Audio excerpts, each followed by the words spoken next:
ಗೌರಿಸಮುದ್ರ ಮಾರಮ್ಮ ದೇವಾಲಯದ ದಾಖಲೆಗಳು ನಾಪತ್ತೆ.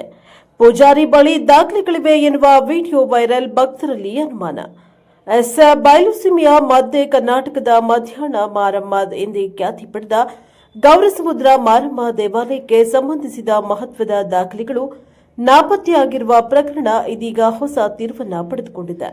ದೇವಾಲಯದ ಪೂಜಾರಿಯೊಬ್ಬರು ದೇವಾಲಯಕ್ಕೆ ಸಂಬಂಧಿಸಿದ ಹಳೆಗನ್ನಡದ ದಾಖಲೆಗಳು ನನ್ನ ಬಳಿ ಇವೆ ಎಂದು ಹೇಳಿರುವ ವಿಡಿಯೋ ಸಾಮಾಜಿಕ ಜಾಲತಾಣಗಳಲ್ಲಿ ವೈರಲ್ ಆಗಿದ್ದು, ಭಕ್ತರಲ್ಲಿ ಹಲವು ಅನುಮಾನಗಳಿಗೆ ಎಡೆ ಮಾಡಿಕೊಟ್ಟಿದೆ.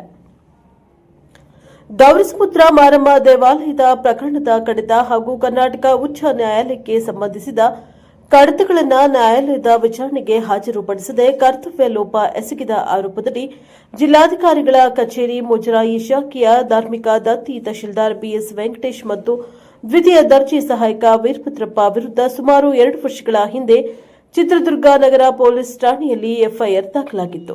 ಜಿಲ್ಲಾಧಿಕಾರಿಗಳ ಕಚೇರಿಯ ಪತ್ರಾಂಕಿತ ಸಹಾಯಕ ಸಂತೋಷ್ ಕುಮಾರ್ ಜಿ ಅವರು ನೀಡಿದ್ದ ದೂರಿನನ್ವಯ ಪ್ರಕರಣ ದಾಖಲಾಗಿದ್ದು 2023ರ ಸೆಪ್ಟೆಂಬರ್ 8 ಮತ್ತು 27ರಂದು ಜಿಲ್ಲಾಧಿಕಾರಿಗಳ ನ್ಯಾಯಾಲಯಕ್ಕೆ ಕಡತಗಳನ್ನು ಹಾಜರುಪಡಿಸಲಾಗಿರಲಿಲ್ಲ.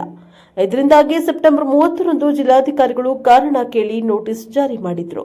ಮುಂದಿನ ವಿಚಾರಣೆಯಲ್ಲಿ ಕಡಿತ ಹಾಜರುಪಡಿಸುವುದಾಗಿ ಅಧಿಕಾರಿಗಳು ತಿಳಿಸಿದ್ರು.